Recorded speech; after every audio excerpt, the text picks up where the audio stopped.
Hola, bienvenidos a Noticias Cámara de Representantes. Tras la elección de Gustavo Petro como nuevo presidente de los colombianos, pues ya se escuchan las primeras opiniones de los diferentes sectores políticos sobre los retos que enfrentará el próximo gobierno. Hola, buenas noches. Los saludo desde el Salón Elíptico en el Capitolio Nacional. Y precisamente aquí, los congresistas aseguran que la lucha contra el hambre será prioridad en la agenda legislativa. Esperemos que así sea. Más adelante tengo más información. También les contaremos en qué comisiones quedarán los 16 representantes de las curules de paz. Estos son nuestros titulares. Así quedaron distribuidas las 16 curules de paz en las 7 comisiones constitucionales. ¿Cómo sería la reforma tributaria del próximo gobierno? Representantes opinan. Las reformas pensional, de salud, educación y justicia, entre otras, también se esperan en el legislativo. Jóvenes deportistas contarán con respaldo estatal para la práctica de su disciplina deportiva. Avanza proyecto que entrega recursos para frenar el aumento de las plagas en los cultivos de plátano, banano, palma y cítricos. El nuevo Congreso de la República trae una novedad, y es que habrá 16 curules, 16 sillas para los representantes de las víctimas de la violencia. ¿A qué comisiones irán aquí en la Cámara? Pues esa decisión se tomará el próximo 20 de julio. La discusión en la plenaria giró alrededor del mecanismo para la distribución de los nuevos miembros de las curules de paz en las 7 comisiones constitucionales. Nos estamos debatiendo entre dos propuestas. Una, que fundamentalmente coloca a esas 16 curules en el juego matemática de restas, divisiones y cocientes, un juego matemática que no garantiza la participación como se quisiera en cada una de las 7 comisiones constitucionales que hoy en día existe. Y otra propuesta en que se le asigna curules fijas en cada una de las comisiones para sacarlo de ese juego matemático. Por mayoría, la Cámara acogió la fórmula de la asignación directa. Algunos sectores querían que fuera una distribución por cociente. ¿Eso qué significa? Que entraban a tener un decimal que se negociaba con los otros partidos. Estas son 16 curules elegidas en territorios rurales dispersos de baja población. La mayoría de ellos tienen 300, 400, 500 votos. No entran en una negociación en igualdad de condiciones con personas que han sacado 30.000, 40.000, 80.000 votos. Garantizar que fuera por asignación directa en vez de por cociente los fortalecía en vez de dejarlos un poco al albedrío de la negociación con los partidos. Quienes defendieron la propuesta del cociente electoral argumentan que con este mecanismo los representantes de las curules de paz tendrían un mayor margen de negociación. Hoy se ven limitados en conformación de curules, tal cual está aprobado en la Cámara, asignar de manera directa, y también les impide negociar, les impide llegar a acuerdos, les impide movilizarse hacia otras comisiones. Los 16 representantes actuarán como una bancada con total autonomía para decidir la distribución de los escaños. Que entre ellos 16 tienen que establecer un mecanismo para definir quién de ellos va a cada comisión, pero con la garantía de que uno, no pierden su sitio en todas las comisiones. Cada una de las comisiones tendrá por lo menos 2 de los 16 curules, más la comisión primera y la comisión quinta, que tendrán cada una de ellas 3. Como la Cámara aprobó la asignación directa, mientras que el Senado se definió por el cociente electoral, el texto del proyecto deberá conciliarse cuando se reanuden las sesiones el próximo 20 de julio. La reforma tributaria será el primer proyecto que radicará el nuevo gobierno. La generación de empleo, la reducción de la pobreza y el déficit fiscal serán los pilares de esta iniciativa. Una de las reformas de mayor importancia que tendrá que debatirse en los próximos meses será la tributaria, anunciada por el Pacto Histórico. Una reforma que eliminaría exenciones y que llevaría a que fortunas grandes en el país paguen mayores impuestos. Esto para lograr cumplir propuestas hechas por el nuevo mandatario de los colombianos, como la del ingreso mínimo para mayores sin pensión y madres cabeza de familia. Es el momento de hacer una reforma tributaria justa, que paguen los que más tienen, como cualquier país moderno. Estamos hablando aproximadamente de 4.000 hombres, mujeres, que son los grandes potentados en Colombia, que sin empobrecerlos, porque es el gran mito, sino manteniendo sus fortunas, pero aportando un poco más como deberían, podríamos saldar las finanzas. El Pacto Histórico ha planteado unas reformas estructurales a la economía en Colombia. Este Congreso va a tener que revisar entonces una nueva reforma tributaria y tendremos que tener la mayor de las responsabilidades en el estudio de esa reforma. Esta será una de las reformas que tendrá mayor resistencia en el legislativo, ya que para algunos afectaría a las empresas y por ende al empleo, por lo que ya se escuchan voces en contra. El bolsillo de los colombianos no se puede afectar en estos momentos cuando estamos en plena recuperación económica. Tenemos que ser muy cuidadosos, muy prudentes, disminuir más bien el gasto, la burocracia innecesaria y apretarnos el cinturón. El grueso que va a salir afectado con esa reforma tributaria son las clases medias, que muchas de ellas votaron por Petro, particularmente en Bogotá, y que hoy verían grabado sus ingresos con un impuesto de renta a partir de una remuneración o de unos ingresos superiores a 3 millones de pesos. Expertos también han criticado el anuncio de esta reforma tributaria. Una reforma tributaria implica quitarle los recursos para la inversión y para el consumo a los ciudadanos y a las empresas. Y eso lo único que haría es conspirar en contra de la recuperación del empleo y de la economía después de esta crisis tan fuerte. Todas las reformas anunciadas empezarán a ser discutidas una vez lleguen al Congreso de la República. Y precisamente estuvimos en una de las localidades más vulnerables de Bogotá. Para sus habitantes es casi imposible comer 3 veces al día.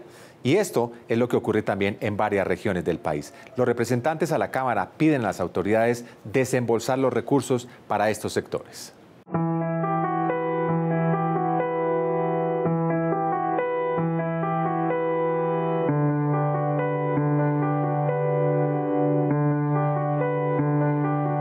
El índice de pobreza extrema en el 2021 se ubicó en el 39,6%, es decir, 19,2 millones de colombianos no tienen lo suficiente para satisfacer sus necesidades básicas. Los ciudadanos en pobreza extrema son aquellos que tienen menos de 176.000 pesos al mes para satisfacer una dieta diaria de 2.100 calorías. No se encuentra casi y lo poquito que uno hace, hay veces alcanza para el desayuno, almuerzo, no alcanza para la cena, como hay veces nada más uno almuerza porque no alcanzó para la cena ni para el desayuno el día siguiente. Pues eso es lo que más hace, la verdad, pues si no tiene estudio, pues a qué más se va a dedicar, pues a robar, porque qué más le va a tocar. Pues la verdad, las oportunidades no se las dan a uno. Y pues qué, pues a uno le toca rebuscársela. Según el DANE, en este grupo de escasez, 6 millones de colombianos experimentan esta terrible situación. La principal causa de la pobreza en el departamento de La Guajira es la falta de agua. Con un 67% de nuestra población en condición de pobreza y un 60% en condición de pobreza extrema, La Guajira necesita una intervención urgente para terminar la represa del río Ranchería, que le llevaría agua a 9 de nuestros 15 municipios. El próximo gobierno nacional tiene un gran reto y una enorme responsabilidad. Y el Congreso, por supuesto, también debe estar allí y estaremos construyendo, formulando un plan de desarrollo que esté principalmente dirigido a atender las necesidades de los más pobres y a contrarrestar esas profundas y vergonzosas desigualdades que aquejan a nuestro país. Por eso la invitación es a que sigamos acompañando a la generación de empleo, a quienes logran crear puestos de trabajo. Creemos firmemente que la reactivación económica es fundamental para reducir la pobreza en el departamento de Risaralda. Según el DANE, los departamentos con más índices de pobreza extrema son La Guajira, El Chocó y Magdalena. No solo el tema de la lucha contra el hambre hará parte de los cambios estructurales venideros, también se habla de la reforma pensional, salud, educación y la justicia, entre otros. Reforma a la salud.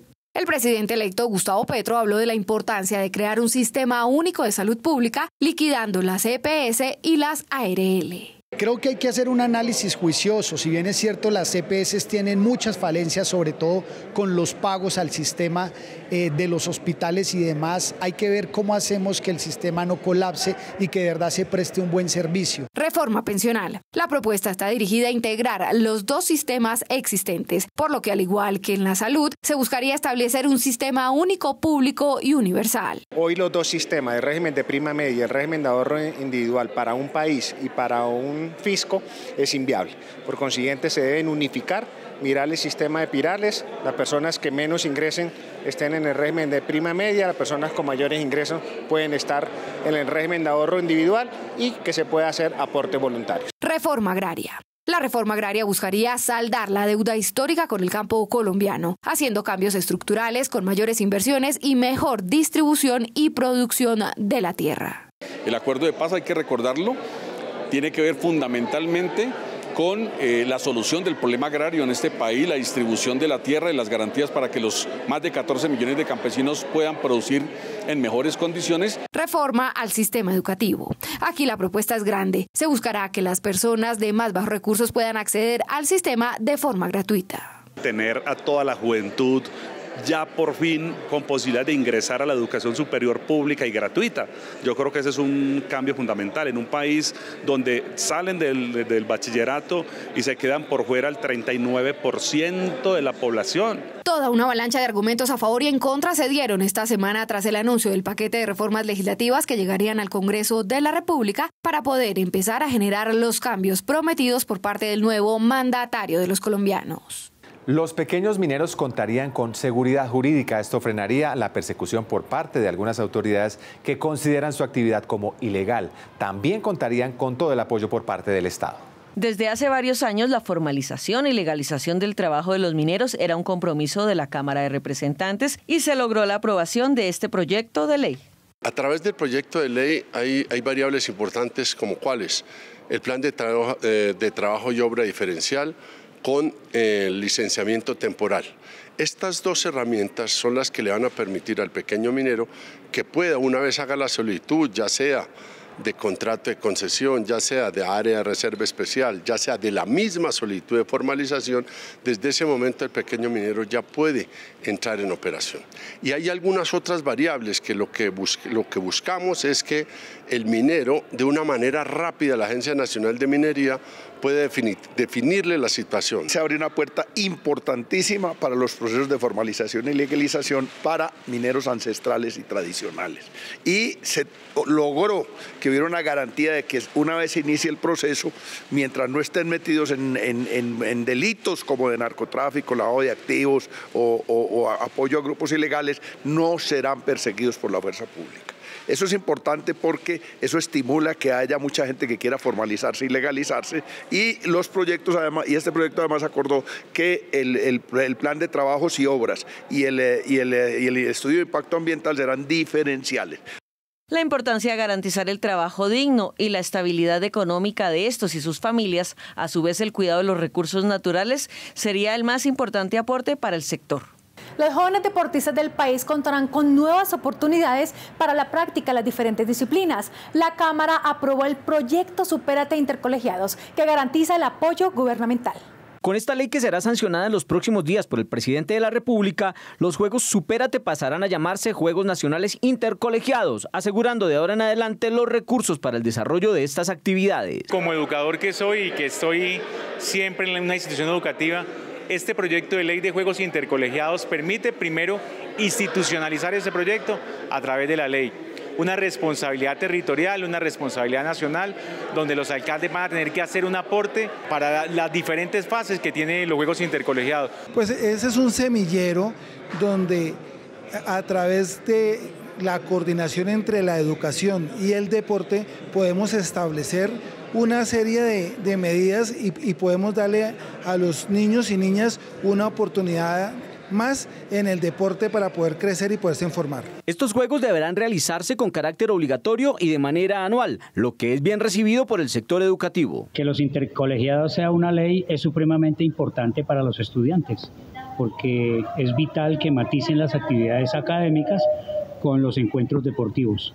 Muy bien por la ley de los intercolegiados. El gobierno nacional incluirá anualmente una partida en el presupuesto general de la Nación para el desarrollo de estos juegos, junto con recursos propios del Ministerio del Deporte, así como de las gobernaciones y alcaldías. Las mujeres privadas de la libertad tendrán garantizada la protección sanitaria cada mes, gracias a un proyecto de ley que será firmado por el presidente de la República, Iván Duque, en los próximos días. Más de 6.000 mujeres privadas de la libertad serán incluidas en esta ley, que busca garantizar la entrega gratuita, suficiente y oportuna de productos de higiene menstrual. Debo puntualizar que es un proyecto en protección al derecho a la salud y al derecho a la dignidad.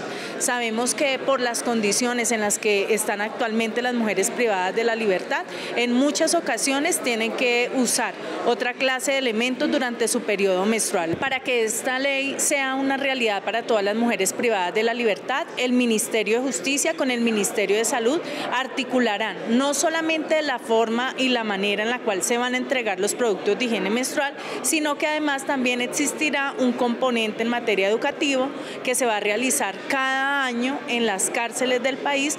La población trans también podrá acceder a la entrega de estos insumos cada mes y no cada 4 meses como se venían suministrando. Además, la ley obliga a evaluar otras situaciones como el periodo de lactancia o patologías clínicas. La presidenta de la Cámara, Jennifer Arias, recibió un reconocimiento por parte de la Comisión de la Mujer.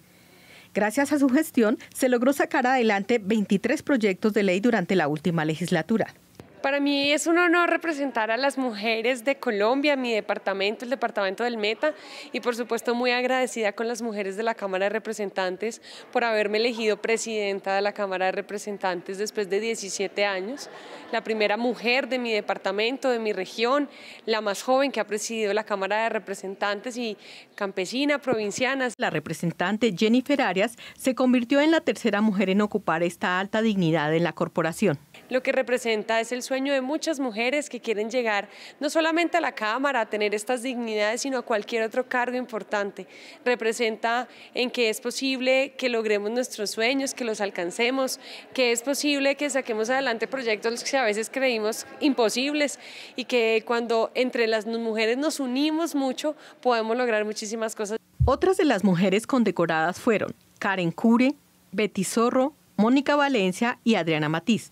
La comisión lideró la discusión y posterior aprobación de 40 proyectos de ley que beneficiarán directamente a la mujer colombiana. Estas son otras noticias de la Cámara de Representantes.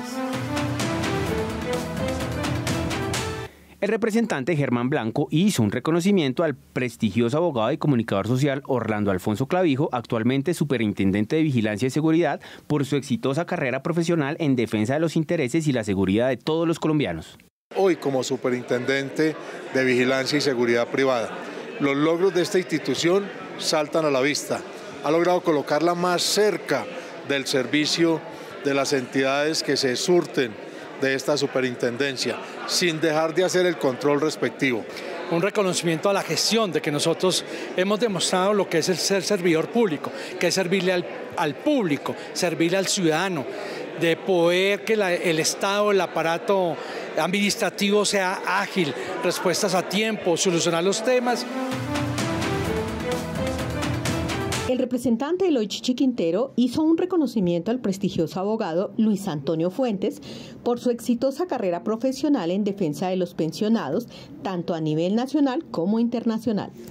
Un hijo del municipio de La Paz, quien ha venido luchando, preparándose para servirle a su gente, a la región Caribe y al pueblo colombiano, dentro del proceso de pensiones, donde de verdad ha hecho una gran gestión que se la reconocen las personas que han venido siendo beneficiarias de este derecho. Seguir comprometido con los colombianos, con toda Colombia, con todos los países a los cuales represento en el tema laboral y seguridad social, pensiones.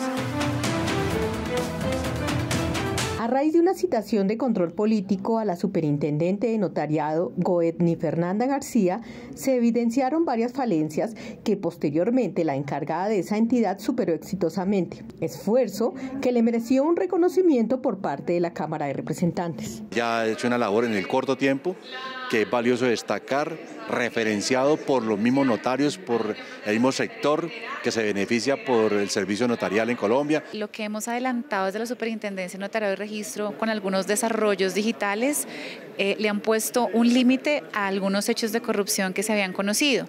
Por ejemplo, el tema de notarías digitales, repositorio de salida de menores del país, repositorio de licencias urbanísticas, radicación electrónica de escrituras públicas, y estamos haciendo también ahora la digitalización del registro de la propiedad de todos los colombianos para que esas largas filas y a veces las demoras que se presentaban en esas oficinas ya no sean más un problema.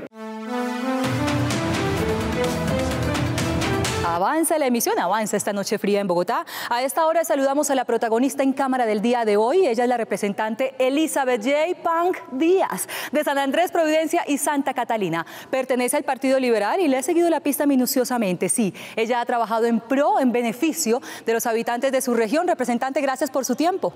Gracias a ti, Dianita, por invitarme al programa. Un saludo especial también para todos. ¿Qué le parece si arrancamos esta agradable conversación hablando de temas legislativos? ¿Cuál fue su mayor logro en estos 4 años que estuvo representando a la isla aquí en el Congreso? Poder adelantar 4 proyectos de ley que van a beneficiar todo lo que tiene que ver con el aspecto de salud, el aspecto social, económico y cultural del archipiélago, además ayudar a conseguir los recursos que necesita el gobernador para poder desarrollar los proyectos que pueden solucionar los problemas que en estos momentos tienen los habitantes del archipiélago.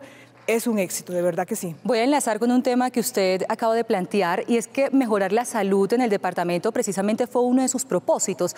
Creo que lo logró, o más bien ahí aún, cree que logró impulsar este beneficio a través de la ley. ¿Cómo beneficia realmente esto a la comunidad? Bueno, nuestra salud es muy precaria en el archipiélago. Por ejemplo, Providencia no tiene un hospital todavía que puedan, por ejemplo, las mujeres dar a luz en Providencia. Hace más de 10 años que no nace un providenciano, todos en San Andrés, porque no tiene las condiciones el hospital. Vamos a descontar el 20% de ese recaudo. Cada tarjeta de esta cuesta 18.700 pesos. ¿Sí? Hay 1 millón de turistas llegan al año a San Andrés. Más o menos unos 24.000 millones de pesos podrían irse destinados al hospital. ¿Para qué? Para la compra de los equipos tecnológicos modernos que garanticen ese diagnóstico de oportunidad y calidad. Esta ley también va a permitir la actualización de todos los médicos y enfermeras que tienen a veces 10, 8, 15 años de estar en el hospital y no han tenido una actualización. También he notado, o estuve muy atenta de las audiencias aquí en el Congreso, y usted lideraba muchas en donde explicaba la reconstrucción de su isla después del huracán. ¿Qué le podemos explicar a los colombianos en cuanto a avances? Bueno, los avances son notorios. Hay más o menos un 70% de lo que se comprometió el gobierno nacional en adelantar. Hay algunos insabores de la reconstrucción, pero hay que abonarle que el gobierno nacional sí trabajó, hacia algunos beneficios de todas estas problemáticas. Providencia quedó en cero. Hay otro tema que es interesante, y es que el comercio electrónico está en auge, sobre todo en su región. Usted creó una ley para impulsarlo precisamente allí en San Andrés. ¿Cree que este es el camino para hacer más competitivo el comercio precisamente en San Andrés? Antes de la ley apenas podían llevar 3 artículos. Sí. Ahora tú puedes llevar 10 artículos de una misma especie. Es decir, que tú puedes llevar, por ejemplo, 10 cremas, claro, 10 perfumes, 10 sábanas, 10 licores, por ejemplo, y puedes para tu consumo hacia ahí. Pero una cosa que como todos viajamos light ahora, tú lo puedes enviar por courier certificado por la DIAN. Y la ley también contempla que, todos los productos que se construyan o fabriquen en el archipiélago de San Andrés estarán exentos de impuestos en todo el territorio nacional. Vienen otros 4 años aquí en el Congreso. Comprométase ahora, le voy a tener los ojos puestos para que, cerrando esta legislación, podamos hablar también de sus objetivos. Proponer al gobierno nacional un salario diferencial para el archipiélago de San Andrés. Hay otra ley que es la de modernizar un poco la ley de puertos en lo que concierne a las tarifas portuarias. Eso eleva el costo de la vida en San Andrés. Bueno, seguimos con muchas más noticias. Compañeros, ustedes tienen más información. Adelante. Luis Ramiro Ricardo, víctima de la región de los Montes de María, es uno de los 16 representantes a la Cámara que ocupará una de las curules de paz a partir del próximo 20 de julio. Esta es su historia. Luis Ramiro Ricardo es egresado de la Universidad Nacional y obtuvo la mayoría de los votos en la región de los Montes de María, donde se convirtió en víctima de la violencia. En el año 2002, mi difunto padre, Santander Ricardo Pérez, es secuestrado por la FARC a cargo de, en ese momento, Martín Caballero, y a raíz de esa situación, asociada a un secuestro extorsivo, fuimos víctimas de desplazamiento forzado en los Montes de María y nos correspondió asentarnos en el municipio de Sincelejo, Sucre. Sobre el papel que viene a cumplir en el Congreso, el representante asegura: notamos unas necesidades apremiantes y muy generales en toda el área de los Montes de María, que están asociadas básicamente a la falta de productividad, a la falta de generación de ingresos alrededor de actividades agropecuarias, a la necesidad de existencia de servicios públicos domiciliarios en óptimas condiciones que garanticen la calidad de vida de las personas. Ricardo Vuelvas también le apuesta a la inclusión social, productiva y agricultura familiar y a la unidad de criterios para la implementación de los acuerdos de La Habana.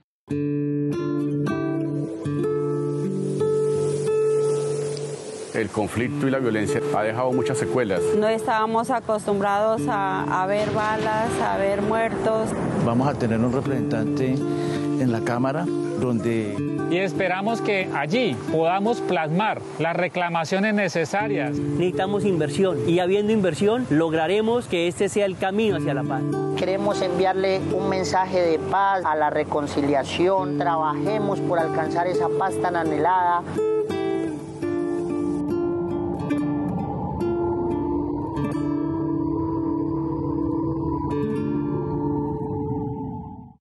El gobierno aportará recursos para la erradicación de plagas que afectan los cultivos de plátano, banano, palma y cítricos. Así lo contempla un proyecto de ley aprobado en la Cámara. Una de las prioridades de este proyecto de ley que fue aprobado en la Cámara busca los recursos para la investigación de las enfermedades de estos cultivos. Con este proyecto de ley, los palmeros, los bananeros, los cultivadores de cítricos van a tener la posibilidad de que se haga mucha más investigación acerca de las enfermedades que están afectando estos cultivos. El gobierno nacional tiene que disponer de importantes recursos para esto y de igual manera las asociaciones tienen que trabajar en conjunto con el gobierno nacional. Las asociaciones de bananeros, de los cultivadores de cítricos, de palmeros deben trabajar en conjunto con el gobierno nacional para buscar alternativas, inclusive de especies tolerables y resistentes. Lo que se quiere con esto es que haya un acompañamiento por parte del gobierno a todos estos productores que abastecen de alimento a nuestro país y que tanto esfuerzo hacen día a día y que se han quedado de alguna manera solos, abandonados por parte de las instituciones a nivel nacional. A su vez que trabajen en conjunto las agremiaciones productoras y el gobierno nacional de la mano en beneficio de los miles de trabajadores y sus familias que dependen económicamente de estos importantes cultivos. Atención jóvenes de las comunidades afro, porque el ICETEX abrió la convocatoria para otorgar créditos condonables para estudios de pregrado y posgrado. Aquí los detalles en la Cámara de las Oportunidades. Este año, 2.500 colombianos pertenecientes a las poblaciones afrocolombianas, raizales y palenqueras se beneficiarán por primera vez del programa con el que estudiarán con créditos totalmente condonables. Es decir, que no deben pagar una vez se gradúen y desarrollen en su totalidad un proyecto social que beneficie a su comunidad. Las inscripciones son gratuitas y se deben hacer de manera directa y sin intermediarios. Para esto, los jóvenes deben diligenciar el formulario de solicitud y radicar de manera digital en la plataforma virtual dispuesta por el ICETEX los documentos solicitados para esta fase. El enlace directo de esta convocatoria, que se cierra el 22 de julio, es www.icetex.gov.co/Fondo Comunidades Negras. Nos vamos, pero la próxima semana continuaremos analizando los proyectos que serán radicados por el nuevo gobierno. Y desde el Salón Elíptico del Congreso de la República le informaré los proyectos aprobados durante este cuatrenio. Les tendremos toda la información de la actividad de la Cámara de Representantes. Gracias por su sintonía. Nos vemos la próxima semana.